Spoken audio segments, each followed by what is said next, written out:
Je suis Joanne Sonnard et l'émission qui suit est mon projet d'accès. Bon visionnement. Aujourd'hui, à Samarche-Doc, des arbres en milieu urbain pour lutter contre le cancer de la peau et impliquer les citoyens pour concevoir des ruelles vertes.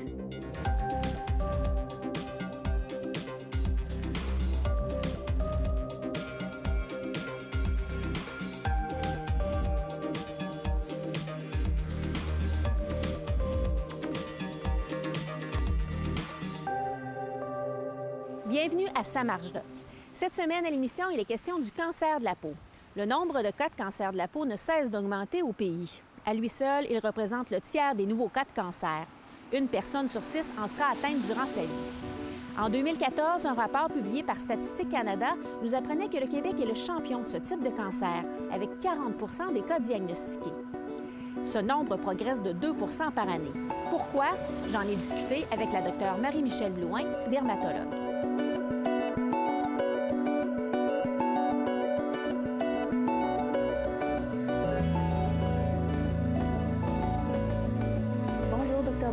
Bonjour.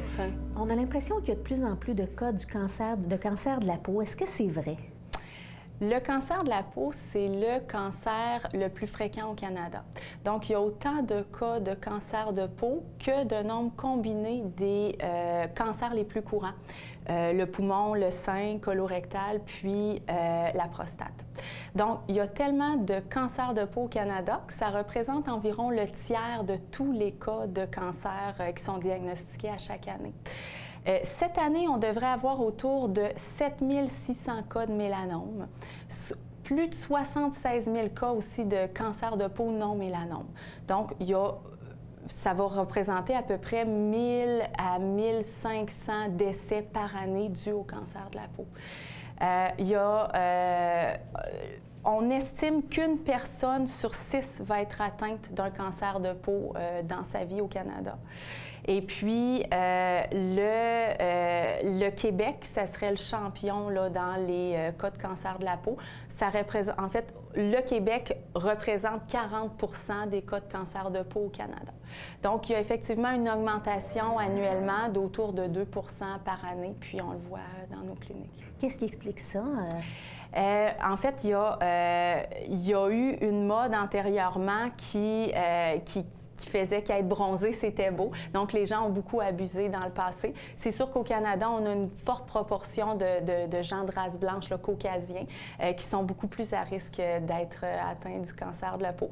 Donc, le cancer de la peau, ça va, on va le voir quelques années après l'exposition. Puis, le risque est beaucoup en jeune âge. Donc, les gens sont très exposés en jeune âge, puis il n'y a pas de conséquences. Donc, ça paraît pas, mais le cancer va apparaître là, 10, 15, 20 ans plus tard, parfois même jusqu'à 30 ans plus tard. Il y a un phénomène qui semble nouveau aussi. Il y a de plus en plus de jeunes personnes atteintes. Oui, en fait, c'est sûr que dans nos cliniques, on voit des gens de plus en plus jeunes. Le mélanome en soi, c'est le cancer le plus fréquent chez les jeunes entre 25 et 29 ans. On voit donc des jeunes de tout âge atteints du mélanome. Là. Ça peut être en bas de 25 ans et c'est sûr que le risque augmente plus l'âge augmente. Puis par rapport au cancer de peau non mélanome, eh bien, habituellement, on voyait plutôt des adultes, là, 50 ans et plus, mais de plus en plus régulièrement, on va voir des gens dans la vingtaine là, être atteints de ce type de cancer-là. Parlez-moi des différents types de cancers. Alors, il y a 3 grands types de cancer de peau. D'abord, on a le carcinome basocellulaire et le carcinome spinocellulaire qui représentent à eux seuls les cancers de peau non mélanome. Donc, c'est des types de cancers qui vont se propager localement et puis détruire localement. Donc, si c'est au niveau du nez, bien, ça pourrait détruire tranquillement la narine d'une personne, puis éventuellement, elle pourrait le perdre. C'est pas le type de cancer qui a un grand potentiel de se propager à l'intérieur du corps.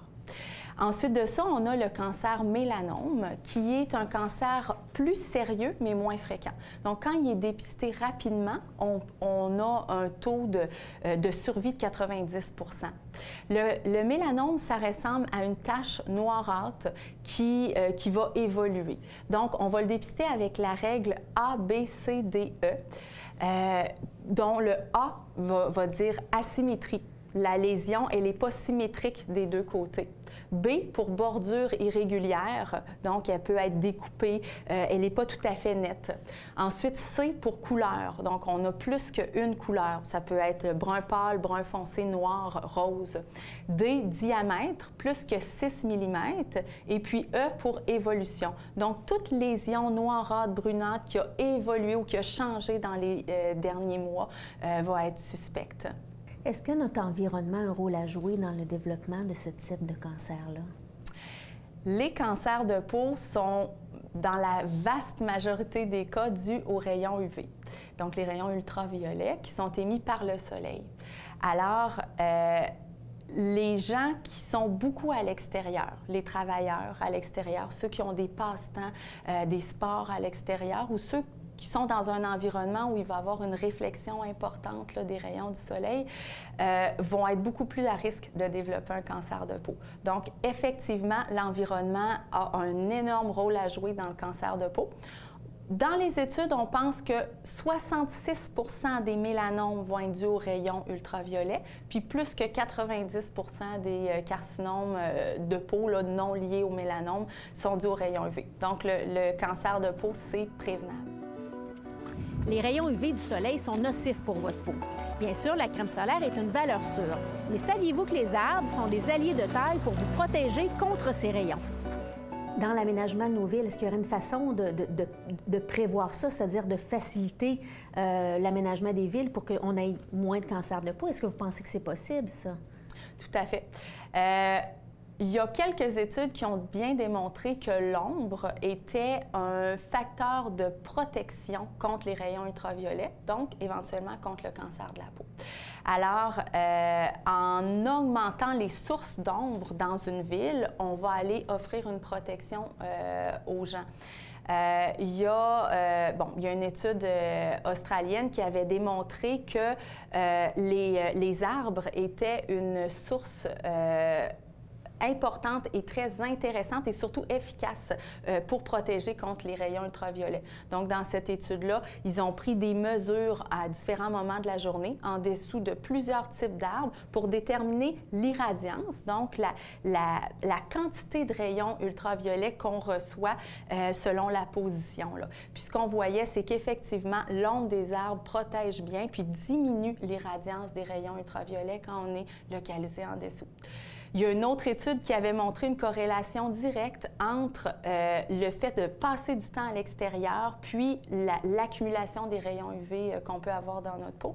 Puis la corrélation était encore plus importante quand on était dans un environnement où il n'y avait pas de source d'ombre. Donc, à des latitudes d'autour de 15 à 60 degrés, les arbres vont offrir une protection. En fait, quand on a un arbre dont la cime nous protège de 50 % de la vue là, du ciel ou du soleil, on pourrait doubler notre temps qu'on peut passer à l'extérieur. Donc, si on brûle en 20 minutes, si on est en dessous d'un arbre qui procure de l'ombre à 50 % on pourrait théoriquement rester 40 minutes avant d'avoir un dommage solaire à la peau. Si on est en dessous d'un arbre qui couvre 90 à 100 % du ciel et du soleil, à ce moment-là, on augmente notre protection solaire de 10 fois, ce qui pourrait équivaloir à un FPS, la mesure là, contre les rayons UVB, de 10. Donc, ça c'est vraiment pas négligeable. En terminant, la Ville de Toronto a une politique de l'arbre. Est-ce que vous pensez, en fait, on outille les gens qui voudraient planter des arbres à la maison, quelle variété utiliser? Est-ce que vous pensez que ça pourrait être un outil, une avenue intéressante ici aussi, par exemple, à Québec? Bien, je pense que c'est vraiment intéressant. Les arbres, en fait, une fois qu'on sait que les arbres sont une source importante d'ombre et puis qui vont contribuer à une protection solaire, je pense que toutes les villes ont tout intérêt à miser sur ça pour diminuer les risques de cancer de peau de ses citoyens. Ce qu'on voyait, en fait, ce qui a été surtout étudié, c'était les arbres qui avaient une cime qui est large avec un feuillage bas. Donc, on devrait utiliser ce type d'arbre-là dans les endroits où les gens vont s'assembler, puis surtout les enfants, pour procurer une source de protection aux rayons ultraviolets. Donc, je pense que c'est vraiment une bonne avenue. Puis d'autant plus qu'on sait qu'il n'y a pas... En plus de la protection solaire que l'ombre des arbres peut apporter, les arbres vont avoir plein d'autres avantages, comme la promotion de l'activité physique, le fait de mitiger les îlots de chaleur là, en milieu urbain, réduire les coûts énergétiques. Donc, on a tout intérêt vraiment à miser sur la plantation des arbres en milieu urbain. Pourquoi pas dans les cours d'école? Merci beaucoup, Effectivement. Dr. Merci, Blouin, ça fait plaisir.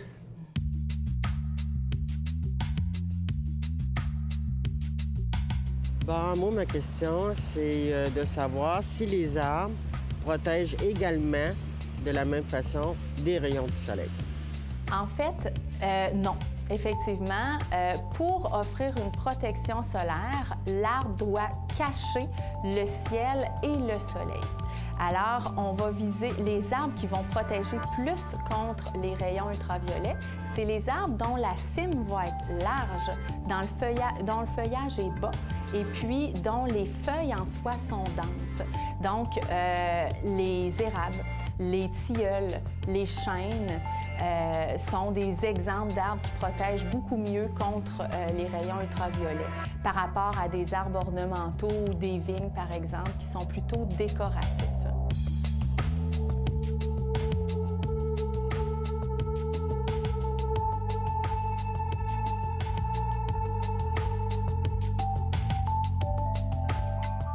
Plus d'arbres, plus de parcs urbains, on le sait, c'est bon pour notre santé. Mais qu'en est-il de nos ruelles? Situées au cœur de nos villes, elles sont parfois des îlots de chaleur importants. L'an dernier, la Ville de Québec bonifiait son programme de verdissement des ruelles vertes dans l'arrondissement La Cité-Limoilou. Je m'y suis rendue avec la conseillère Suzanne Véraud pour en parler.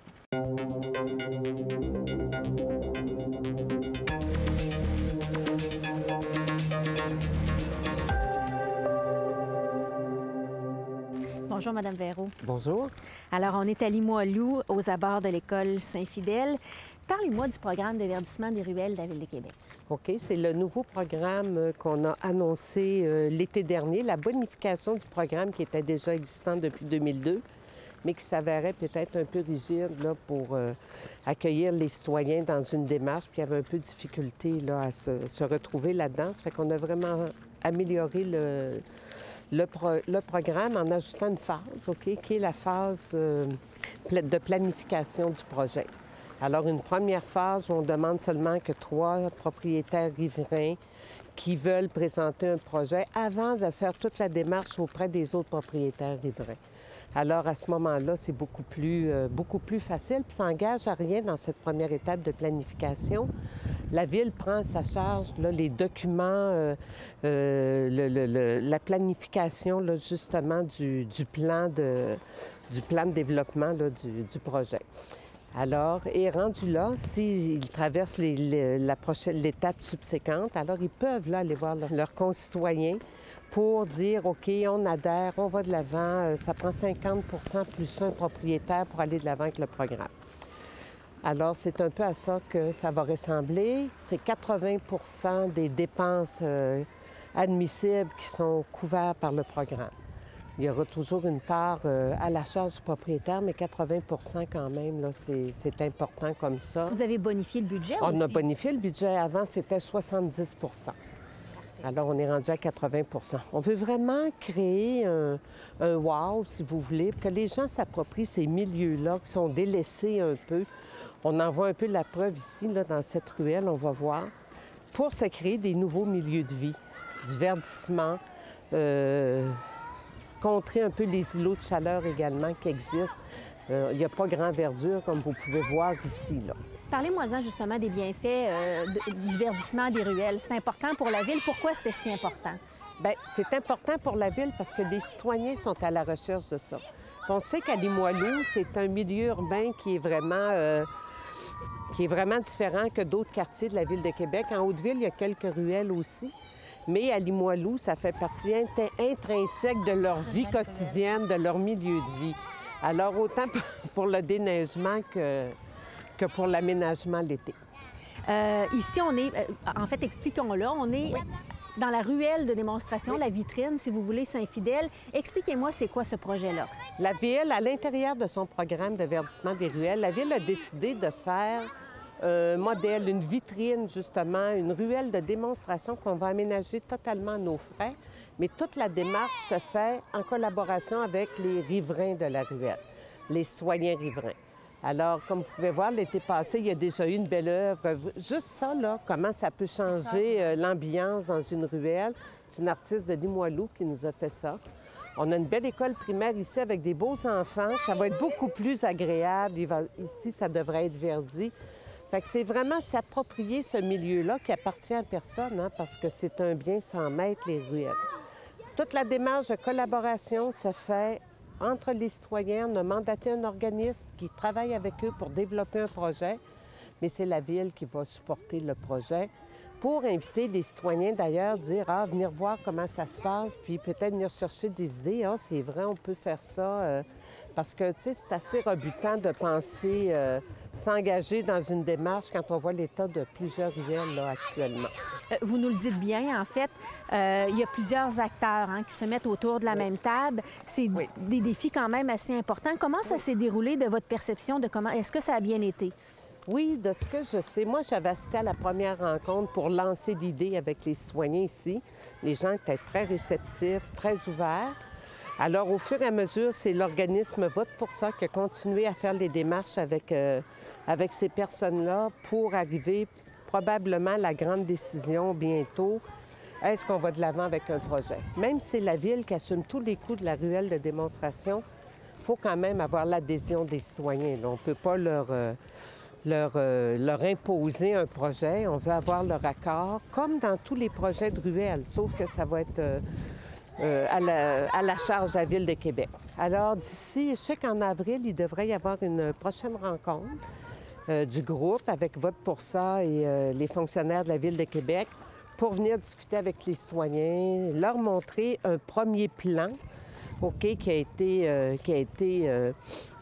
été fait pour dire que ça pourrait ressembler à ça, notre projet. Là, on le voit bien, il y a des gens qui se parlent. Ça rapproche des gens. C'est ça qui est intéressant. Tu sais, il y a plusieurs volets à ça. Il y a une dame qui nous disait justement qu'elle n'avait jamais vu ses voisins. OK, mais elle était là. Il y a eu des liens qui se sont faits, des connaissances, je dirais pas des amitiés, mais au moins quand tu sors dehors, tu es capable de saluer ton voisin. Puis tu as fait une initiative en collaboration avec tes voisins, bien, c'est toujours le fun. Puis je pense qu'il y a une certaine fierté là-dedans. Là. Alors, Mme Veyron, on va suivre ça avec beaucoup d'intérêt. On va se tenir au courant. Puis jusqu'à la prochaine ruelle. Jusqu'à la prochaine ruelle. Puis j'invite vraiment les citoyens à bien s'informer sur notre nouveau programme. On va avoir une grande campagne de communication, d'ailleurs, pour mettre notre programme en valeur. Qu'ils n'hésitent pas, il y a des équipes à la Ville qui sont disponibles pour répondre à toutes leurs questions. Merci infiniment. Je vous en prie, ça me fait plaisir.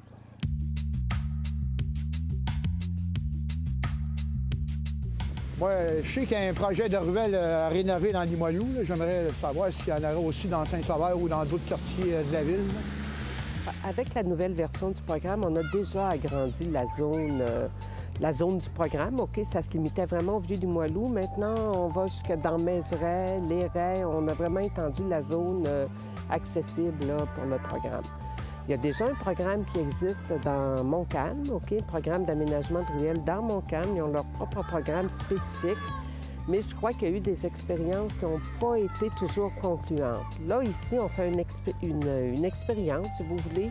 On va voir l'adhésion des citoyens. Ici, vraiment, c'est un succès et les gens veulent aller de l'avant, décident de s'approprier ce programme-là pour améliorer leur milieu de vie. C'est sûr qu'on va réfléchir à l'agrandir jusqu'à la Haute-Ville, ça, c'est certain.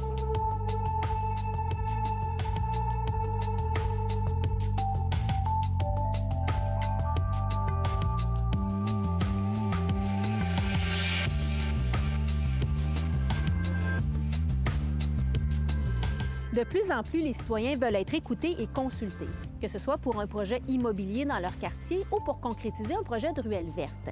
Il existe à Québec un organisme qui s'appelle Vote pour ça, qui se spécialise en consultation et en participation citoyenne. D'ailleurs, l'équipe a été mandatée par la Ville de Québec pour accompagner et coordonner le projet de la ruelle Saint-Fidèle. J'ai rencontré le cofondateur dans le cadre d'un forum sur l'acceptabilité sociale que justement organisait l'organisme Vote pour ça.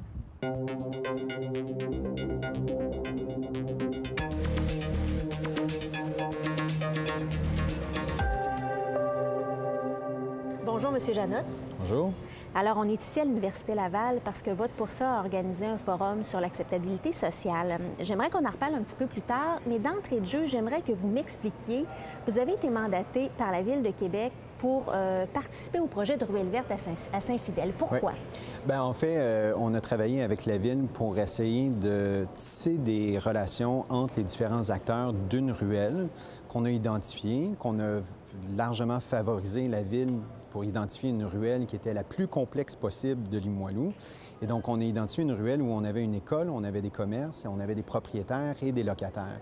Et notre objectif avec la Ville, c'était de créer un contexte où on pouvait accompagner cette communauté-là, où il n'y avait aucun tissu social, ils se connaissaient à peine entre voisins, et essayer de créer une base relativement assez solide entre les voisins, une masse critique de personnes qui pourraient porter le projet une fois que la Ville viendrait investir pour le verdissement de la ruelle, considérant qu'on sait que les ruelles n'appartiennent pas à la Ville en tant que telle. La condition sine qua non d'une pérennisation de leur investissement, c'est de s'assurer que cette communauté serait capable de la porter. Donc, notre rôle était juste de venir accompagner cette communauté-là pour définir des bases à un projet dont ils voudraient avoir. C'est allé loin, là, quand même. Vous les avez accompagnés assez étroitement. Vous avez même fait des faux aménagements pour voir à quoi pourrait ressembler la ruelle. Oui. Concrètement, ça ressemblait à quoi, cet accompagnement-là? Bien, c'est qu'on a commencé avec des soirées d'information. Donc là, c'était vraiment juste diagnostiquer qu'est-ce que vous voulez, c'est quoi les problématiques dans votre ruelle. On les met sur une carte, on les identifie, on vous fait jaser, le contexte de déneigement, le contexte de l'école, avec des va-et-vient avec les parents, la question de transit en ruelle. Et donc, on est parti de ça pour identifier un peu notre plan de caractérisation. Donc, on avait une grande affiche diffusée en ruelle où on présentait la caractérisation de la ruelle et les opportunités d'intervention. Après ça, on a fait des séances de design participatif pour amener ces acteurs-là à définir les bases d'un plan préliminaire. Et on s'est rendu jusqu'à des interventions temporaires. Un exemple d'intervention qu'on a faite, un des enjeux de cette ruelle-là, c'était la circulation trop fréquente de voitures en ruelle. Et donc, on a dit, parfait, on va venir tester on va bloquer 2 des 4 accès à la ruelle.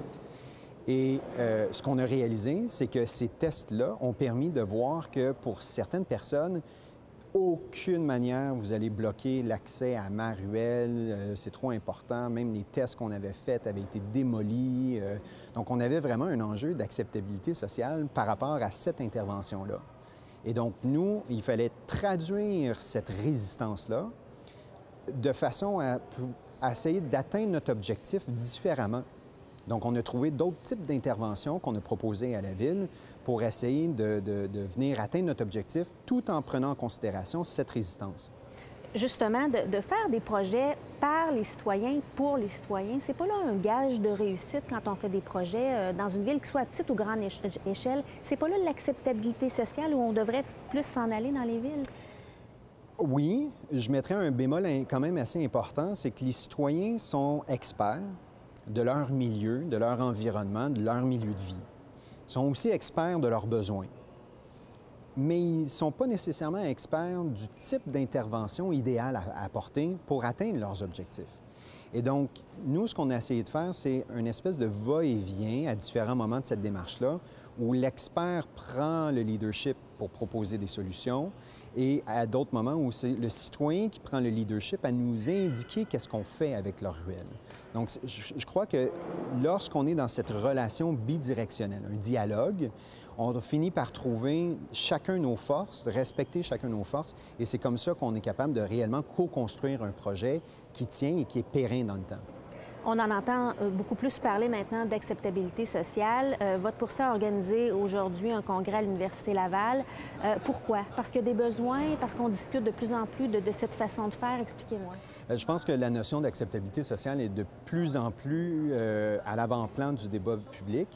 De plus en plus, les municipalités comprennent qu'ils doivent travailler avec les communautés pour intégrer des projets, que ce soit des projets privés ou des projets publics.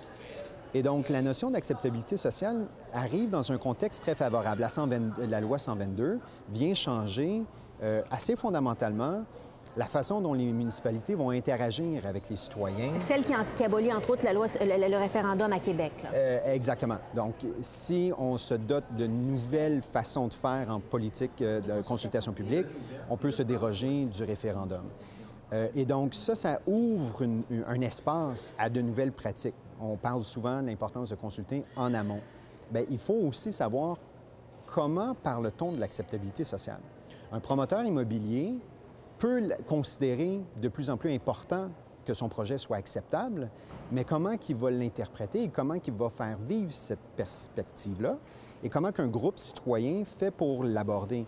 Il faut qu'il y ait un point de rencontre entre ces différents acteurs-là, sinon on va continuer à avoir des projets qui bloquent et qui ont de la résistance dans les quartiers. Donc, ça te prend un dialogue. Enfin, on n'en sort pas. Non. Merci, Marc Janotte. Merci.